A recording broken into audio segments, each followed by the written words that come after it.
La República Árabe Siria se encuentra en Oriente Próximo y limita sus fronteras con Turquía, Irak, Israel, Jordania y Líbano. Se encuentra sumida en un conflicto bélico desde el año 2011, cuando grupos rebeldes de diversa índole se enfrentaron a las Fuerzas Armadas sirias. Es entonces cuando algunos de estos combatientes se unieron a los yihadistas del Ejército Islámico de Irak y el Levante Islámico, mientras otros combaten tanto al Ejército Islámico como al ejército de Bashar al-Assad.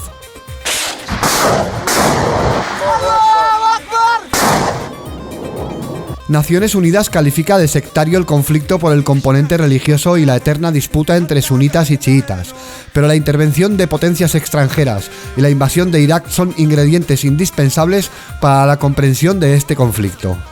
El dictador iraquí y sus armas de destrucción masiva son una amenaza para la seguridad de las naciones libres. La vinculación entre terrorismo y armas de destrucción masiva no forma parte del terreno de la fantasía, sino que es una realidad. Bueno, están pasando muchas cosas al mismo tiempo porque hay muchas guerras cruzadas en Siria y desde luego lo que está pasando es que hay toda una serie de intervenciones multinacionales cruzadas que en estos momentos están provocando una auténtica catástrofe humanitaria con 4 millones de refugiados externos, más de 9 desplazados internos, con aproximadamente 250.000 muertos y con pocos visos de solución. ¿Qué es el ISIS? No es un invento de Occidente. Occidente sin duda lo ha utilizado como un comodín de sus intereses en la zona, pero también lo ha utilizado Bashar al-Assad y lo han utilizado todos los actores que en este momento están allí involucrados. El ISIS no hubiera nacido sin duda sin la financiación y sin la ayuda de distintos actores y fundamentalmente de Arabia Saudí en su momento, el Estado Islámico original, el Estado Islámico nuestro amigo, el Estado Islámico aliado, pero ahora mismo tiene su propia agenda, sus propios procedimientos de reclutamiento, se autofinancia y como es un proyecto ideológico autárquico es muy difícil negociar con él. Y utiliza además la violencia claramente de una manera muy estética para reclutar gente. En todo caso, el problema original, no hay que olvidarlo, no es el ISIS, es el régimen de Bashar al-Assad. Es decir, que cuando se contemplan las estadísticas del último año, pues por cada civil que ha matado el ISIS, ha matado 8 el régimen con los barriles de dinamita. Y yo creo que se solicitan el uno al otro y no se puede acabar con el uno sin acabar con el otro.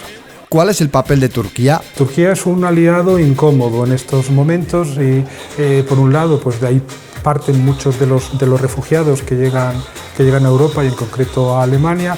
Por otro lado, pues ha mostrado también renuente a combatir al Estado Islámico durante algunas semanas al menos y además Erdogan, que ha visto fracasar su política exterior en los últimos 4 años, pues se está volviendo cada vez más autoritario y además en detrimento del pueblo kurdo, que es siempre la víctima preferida de la zona, ¿no? Los palestinos y los kurdos, digamos que son los dos pueblos que son víctimas siempre de todos los conflictos. Es la política habitual de la Unión Europea de hacer responsables a países terceros de lo que ellos debían asumir como una responsabilidad propia.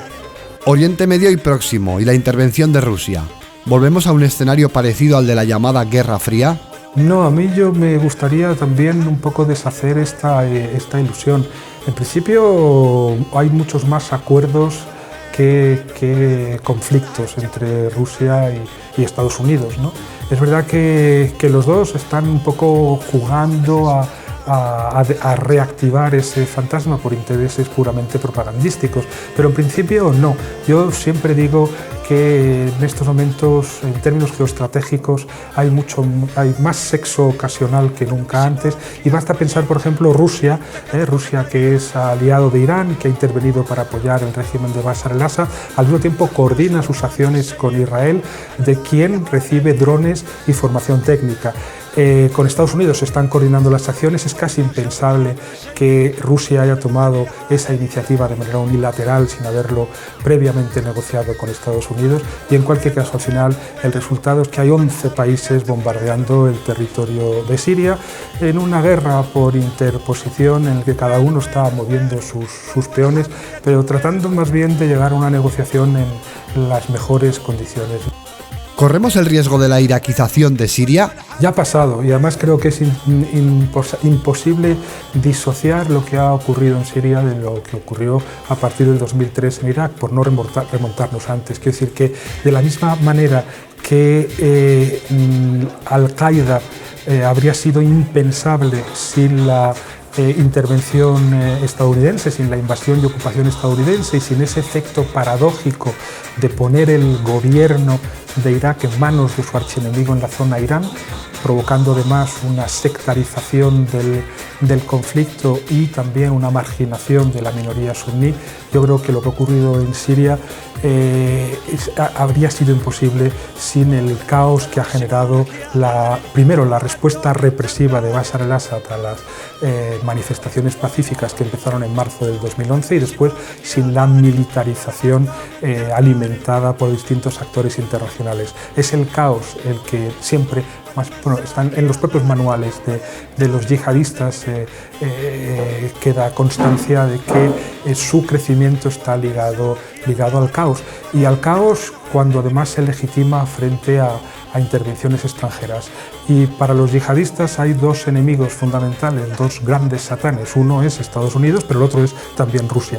Y en ese sentido no hay guerra fría para los yihadistas, los dos son sus enemigos seculares, ya podemos decir. Otro conflicto más en el que, como siempre, las consecuencias del mismo las acaban pagando la población civil, huyendo en masa y con unas consecuencias trágicas. Obviamente, eso sí, siempre, y luego pues creo que en el caso visto desde aquí, desde la Unión Europea, pues es obvio que solemos tender a lavarnos las manos de los conflictos en los que, si no hemos creado directamente, de los que hemos sido cómplices por activa o por pasiva. Y es tremendo pensar en que aquellos que están huyendo de situaciones como esta encuentran tantas dificultades a la hora de ser acogidos en aquellos países que se pretenden dechado de virtudes democráticas y paradigma de derechos humanos. Lo que no podemos hacer es desde aquí echar la culpa a los millones de jóvenes que se rebelaron contra dictaduras sangrientas de décadas, como si ellos fueran los culpables de la inestabilidad que reina hoy en esa zona del mundo.